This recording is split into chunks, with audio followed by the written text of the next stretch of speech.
Dave, what's going on, my man? Good to see you.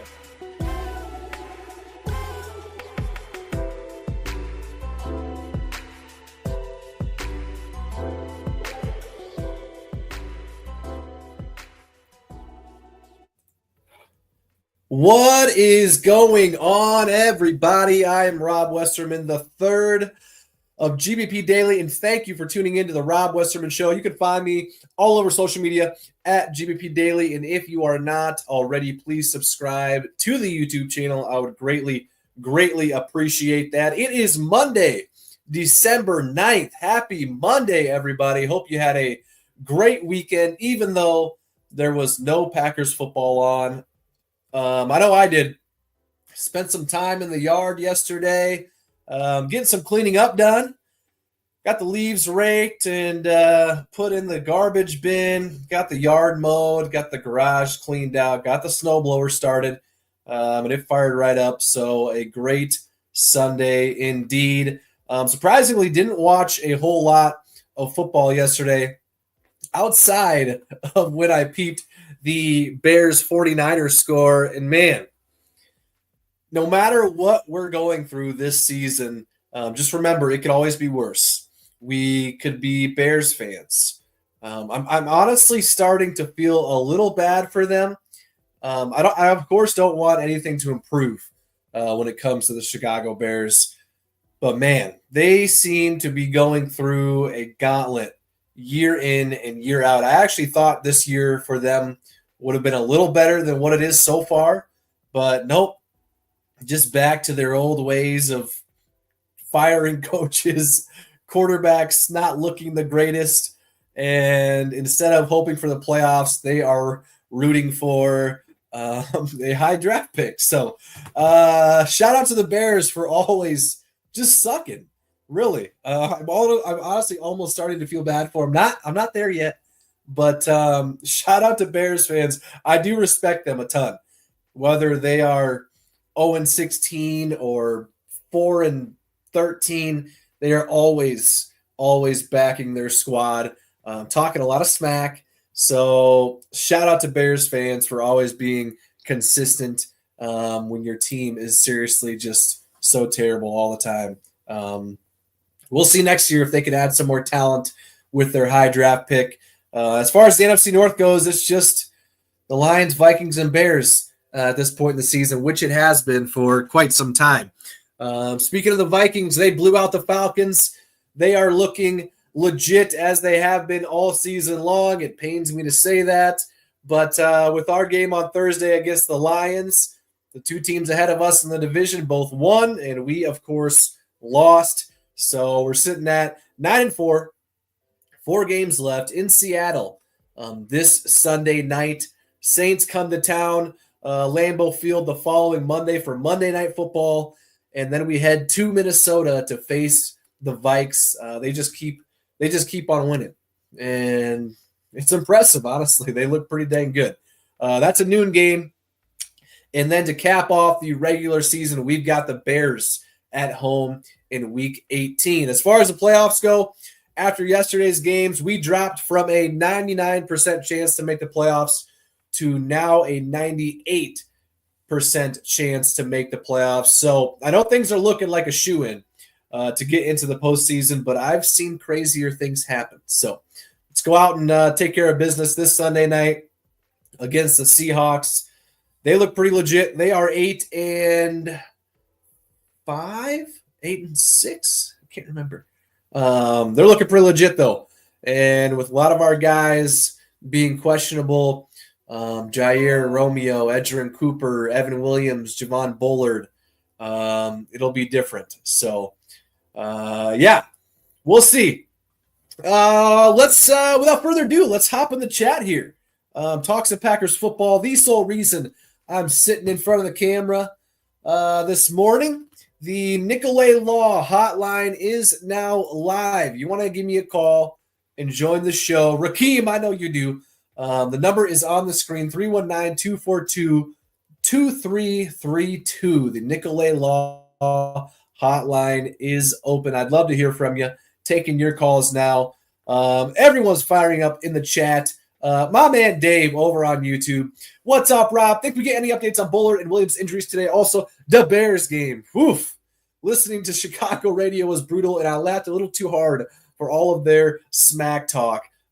Dave, it's wild. I honestly thought the Bears would have been a little bit better this year. I thought they would have been competitive, but that was not the case. Another coach fired, another offensive coordinator fired, and yeah, it's tough. As far as Bullard and Evan Williams, I hope so. I know Bullard had an MRI done on Friday or Saturday, and I still have yet to see any updates on that. So yeah, hopefully something today. And then Evan Williams obviously left the game with a concussion. We'll see. Hopefully today we'll get some sort of update. Obviously, if not, we will probably for sure by Wednesday when they hit the practice field again. We'll see. Hopefully good news for both of those guys, but we'll see. Marcus in here. Ooh, hot one. Lions fans getting cocky. We better show up if we play them again in the playoffs.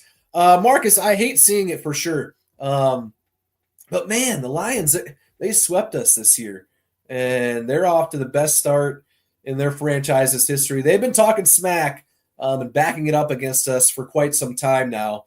I get that we didn't get some calls on Thursday night, but you won't catch me sitting here and complaining about the refs in a game where we converted one third down conversion. Showed up out of the gates flatter than ever, just like we did against the Vikings and the Lions the first time. And when the game was in the balance and our defense needed to stop at the end there, we couldn't do it. So I don't blame the refs for the loss against Detroit. I blame our team. So as Coach LaFleur has said over the years, if you don't want the refs to decide the game, which I didn't think they did, then don't put yourself in that position for them to be able to do so. So, and also after Jared Goff's interception, he went off against us, completing 17 of his 19 remaining passes that game, 148 yards and 2 touchdowns. So even worse, he completed 13 of his final 13 passes. We had no answer for him after that interception at all. I hate the Lions now for sure, but that's because they're good and they've been beating us more than we've been beating them lately. If we happen to face them again in the playoffs, we better come ready this time. So we'll see if that comes to fruition, but I also don't want to focus on, let's get back to the Lions. Let's get back to Ford Field. We got to win in the wild card round first. And we'll be going up against a playoff team, obviously, so we can't be overlooking anybody just in hopes to get our revenge against Detroit. So we can't be letting them take over the mindset similar to maybe the 49ers over the years, getting our revenge against them in the playoffs or whatnot. Got to win in the wild card round first. Winning is not easy in the NFL. It's even harder in the playoffs. So, yeah, let's get past the wild card round first. And if we happen to go to Detroit at some point in the playoffs, then that's great. But can't be focusing on them anymore, especially right now. We got to focus on the Seahawks this Sunday night. They're legit. And we can't be dropping any more games because you drop Sunday night and the playoff chance decreases a little. And then you got the Saints Monday night at home. You never know what can happen there. And then you got Minnesota the following Sunday. So we got to take care of business. That's for sure. So thank you, Mason. Thank you, Marcus, for hopping in the chat, my man. Hope you're having a great Monday. It's a good day to have a great day, right? What else we got going on? Beeman, I'm not worried about Sam. He's going to fold. Man, he threw 5 touchdowns yesterday. That's pretty crazy. But, yeah, they're not going to sign him, I don't think. And we'll see how they finish off the year. They've been killing it all year long. So, yeah, Bryson, what's the Packers' playoff chances looking like? I think right around 98% is from what I saw from Andy Herman yesterday. So he's spot on about that stuff. So 98% after the games yesterday. Dave, got to go to work. Go Pack, go. Go Pack, go, Dave. Have yourself a great day. Durant McDaniel, Lions have an ego. Run the ball against Seattle. Their defense is horrible. I hope so. Feels like we came out a little pass heavy against Detroit. We knew those yards were going to be hard to get. And we were just trying to throw the ball all over the field in the first half instead of handing it to Josh Jacobs, who I think is our best offensive player. Hopefully this Sunday night is a different story. Hand the ball off. Get him going early and often.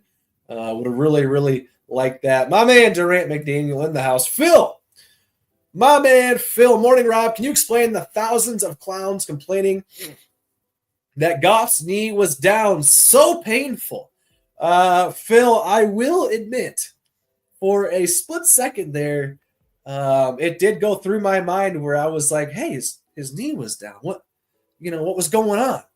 And then reality kicked in, and I was like, well, it's similar to any other player because he was hit by his own, or he was tripped by his own guy. So it's similar to, a running back going and falling down without getting touched and then getting back up, which that's what Jared Goff did. So he wasn't down by contact. He was, he wasn't down just because his knee went down. Now, if we would have tripped him, if it would have been our defensive lineman to trip him, then he would have been down. But that was not the case. So the play carried on, and they got the first down to seal the game as far as the game-winning field goal goes to ensure we did not get the ball back, which I guess is sort of a little respect being thrown to Matt LaFleur and Jordan Love's way from Dan Campbell. He didn't want them to get the ball back, which, hey, it worked out. We had 4th and inches, one play to force at least overtime, if not get the ball back for our offense to have a chance to go down the field to get a field goal to win the game. But our defense couldn't do it. So our defense couldn't do it on the final drive. They couldn't do it on the final 4th and inches play. They couldn't do it most of the second half. So disappointing, very, very disappointing. But you also got to give the Lions credit. They're one of the best offenses in the league.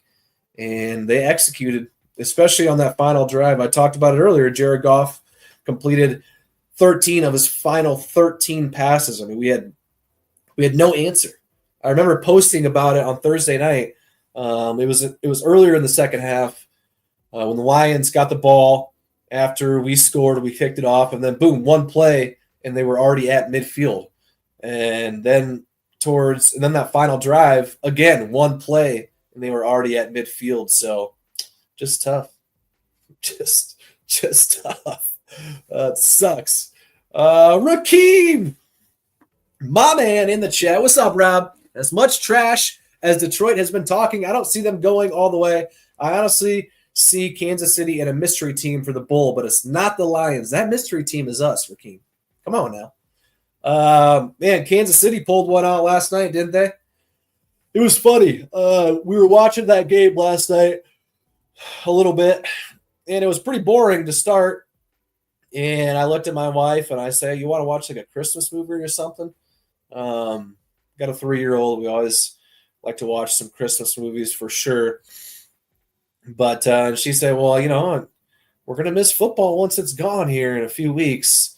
And I said, I know, but I don't really want to watch this game all for it to end, Kansas City win with a, crazy to wild type of finish for them to win the game. And so, yeah, we didn't watch the game. Woke up this morning at 4, of course, getting that workout in. And I saw the game-winning field goal from the Chiefs.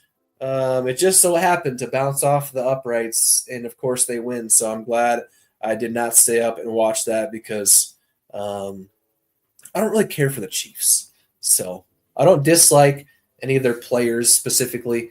I don't care for the Chiefs, mainly because they've been winning. They've been winning a ton. And, yeah, that's really the extent of my dislike for the Chiefs, really. So, Kansas City probably going to, unless they get beat by the Bills or maybe the Ravens. I don't see anybody else on that side beating them. When it comes down to it, I just don't see any other team having, that guy that can really show up and take them out in the playoffs. There hasn't been a team over the years that's really done that besides the Bengals that one year, but they're obviously not going to make the playoffs. So we'll see. We'll see. My buddy, my brother-in-law's a Dolphins fan, so look out for those Dolphins. They won yesterday against our guy, A-Raj. Tough to see. And with that, Grace says, sad to see Aaron Rodgers go out this way. What's going on, Grace? I love me some Aaron Rodgers, one of my favorite players of all time. But I don't really feel bad for him or Devontae. They both chose to go over to New York. I thought they'd be better than what they are now, but unfortunately they're not. But I'm just looking forward to the day when Raj comes back, retires a Packer, gets his name in the Ring of Honor, and the whole shebang, because he will do that shortly after he retires. So, Grace, thank you for hopping in the chat. Dave over on YouTube. I stayed up and watched that. Like Mama said, football is the devil, Bobby. Love the reference. Absolutely. Any updates on Musgrave? We still have that open roster spot. I'm wondering if that's for him or Lloyd or someone else. No updates on Musgrave. I know they said they were hoping he'd be back later this season, but so far I have not seen any updates on Luke Musgrave. But once he does come back, man, we've been running a lot of 2 tight end sets with Tucker Kraft, Ben Sims. Even John Fitzpatrick has been in there a little bit over the last few weeks. He was injured last week. But, once Musgrave comes back, be a big boost, I think, and an underrated one. We haven't really been talking about Luke Musgrave a whole lot in his absence. I think that'll open up the offense quite a bit. Just another target out there, versatile target for Jordan to throw to and for defenders to have to guard to hopefully open up some of our other guys like Jaden Reed, who had 0 catches, 0 yards last week. Had him in fantasy, of course. Played him over Devontae and Jalen Waddle. Both of those guys got over 10 points, and Jaden Reed, my man, got me 0. So hopefully this upcoming game against the Seahawks, he can get the ball a little bit more. We shall see, though. Christian Watson sure had himself a pretty BA game, didn't he? 4 catches, 114 yards, and the fumble, of course. But I'm not worried about the fumble. That was his first career fumble in the NFL. Definitely not worried about that. His dad actually was on Twitter talking about he wasn't jumping to get extra yards. He was jumping to avoid a hit to his lower body. So,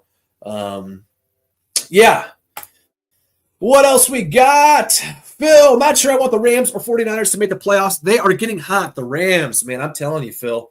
I'm right there with you. The Rams look good. I definitely don't want to be playing them in the postseason. I mean, I know you got to beat the best to be the best, but don't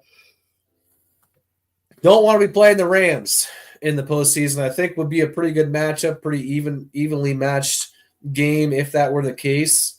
When we played them earlier this season, they were banged up. They didn't have Puka or Cooper Kupp, I believe, in our first matchup. And they also had a bunch of guys injured on their defensive line and offensive line. They were banged up just in general. We took care of business against them, of course. But they're getting hot. 49ers, kind of hard to tell after the Bears game. I'm not sure. I would say they won big. So, yeah, you could say they're getting a little hot. But no Christian McCaffrey for the rest of the year, I think, right? And no Brandon Ayuk. Is Mason still hurt? I'm not sure how long he'd be out. So they're kind of a shell of themselves, but they're still the Niners. They still got some guys over there. So I wouldn't mind playing them again and smashing them, but I'd rather play the 49ers than the Rams. So, but I don't think the Rams, Niners, and Seahawks will all be able to make it. So at least one of those guys. Man, excuse me, I just keep yawning. Sorry about that. Early morning. What else we got going on? That one chick. What about Jair? What's up with him? Haven't seen anything. You practiced early last week, of course. the majority of the week up until Wednesday. He did not practice, and then later that day he was announced out. So we'll see this week if he practices. We've got this little mini bye here in the schedule right now. Gives our guys a little extra chance to get healthy, and we'll see. He's dealing with that PCL injury, as we all are more than well aware of. But that'd be a big boost if he comes back on Sunday night, especially if Evan Williams and or Javon Bullard will not be able to go. We'll see about those guys. But yeah, Evan Williams with the concussion and Javon Bullard with that ankle injury. He was seen after the game on Thursday night walking out of the locker room with crutches and not putting any pressure on the injured ankle. So not good. Definitely not good. We'll see. He got an MRI done on Friday or Saturday, and I've yet to see any sort of update from that MRI. So hopefully, cross your fingers for a positive update on Javon Bullard, because that'd be a big loss if he's not able to go next weekend and beyond. Same for Evan Williams. So we've seen when Evan Williams has been out, what that does to our defense. So, Yosef, are the Lions your new least favorite team then, Rob? Yosef, absolutely not. It is still and probably will always be the Vikings. The Lions, they've come on pretty strong here over the last couple of years, but the Vikings, regardless of if they're winning or not, which they've never won anything of significance anyways, they're always talking smack. So whether it's their fans or their players, they've been my least favorite team for a while now, and I don't think that's going to change. So, Yosef, thank you.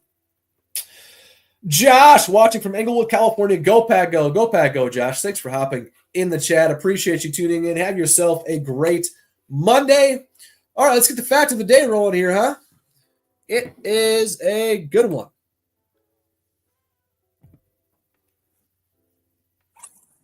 It's time for your Green Bay Packers Fact of the Day. Brought to you by TickPick. TickPick guarantees to have the lowest prices on Packers tickets. If you find cheaper tickets elsewhere, TickPick will give you 110% of your money back. If you want $20 off your next ticket order, use code Packers20 at checkout. That's Packers20. This promo code can only be used in the app, so make sure to download the TickPick app today. All right, your fact of the day, the Packers. Your Green Bay Packers are 0-4 against NFC teams with a better record than them. Of course, those games are against the Eagles, Vikings, and the Lions now twice. Something's got to change as we approach the playoffs here. I think and I hope it will, but I'm just being frank here. The Packers have not necessarily convinced me that they can beat the top dogs. They can play with them. Of course, you lose to the Vikes by 2. You lose to the Lions by 10 the first go-around. That score was closer than what it actually was. And then, obviously, you lose on a last-second field goal against the Lions. That game did kind of show me you can play with the top dogs. It's just kind of finishing it out. The Eagles game, week 1, you kind of throw that out. I'm sure the Eagles have too. It was a weird game. Jordan got hurt. We couldn't capitalize early in that game with the turnovers we did get, leading up to field goals instead of touchdowns. But, hopefully this Sunday we can take down the Seahawks. They've shown to be legit. And then the Vikings 2 weeks after that, a chance to take down a top dog in the NFC. I think we can. It's just a matter of if we will, right? So shout out to the Pack. And shout out to TickPick for partnering up with myself. I used them for the Cardinals game up in Lambeau back in October. Used them on Thanksgiving for the Packers-Dolphins game. They put their money where their mouth is. They guarantee the cheapest Packers tickets on the market. Otherwise, if you find cheaper tickets elsewhere, they will give you 110% of your money back. Download the TickPick app. Use the code Packers20 for $20 off the already cheapest tickets on the market. What else we got, Dave? Lions are chirpy after 2 years of relevance. Sure will be fun to see the downfall. Yeah, they've been talking smack for quite some time, especially against us the last few years. Um, ooh, excuse me. Ever since that Rodgers and Cobb last game of the year, they even kind of had a swagger to them then. And I was at that game, and it sucked. You win and you're in. They were hot, and they just kind of showed up flat that game, and that was tough. But they're pretty chirpy. I'll give it to them, though. Best start in franchise history. I think they're the best team in the NFL. It's definitely not the Chiefs, at least in my opinion. So, yeah, I mean, they got a reason to be chirpy. I get it after all these years of not really having anything to cheer for. They got something to cheer for now. So, they've been chirpy. Eagles game sure would have been nice with a decent field and McManus. LOL.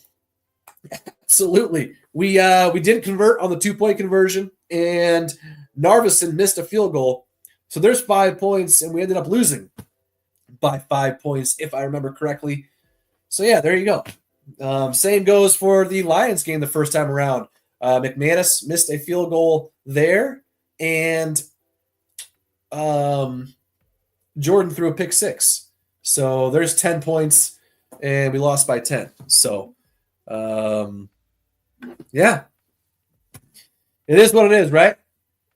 All right, guys, that's going to do it for me today as far as the show goes. But as you know, the content never stops. I'm always posting, anything and everything Packers related all day long. So please follow me at GP Daily. And if you are not already, please subscribe to the YouTube channel. Like my man Dave here. Appreciate you. I'll be back at it again tomorrow. So I look forward to seeing you then. And until then, I'll catch you guys later. Thank you.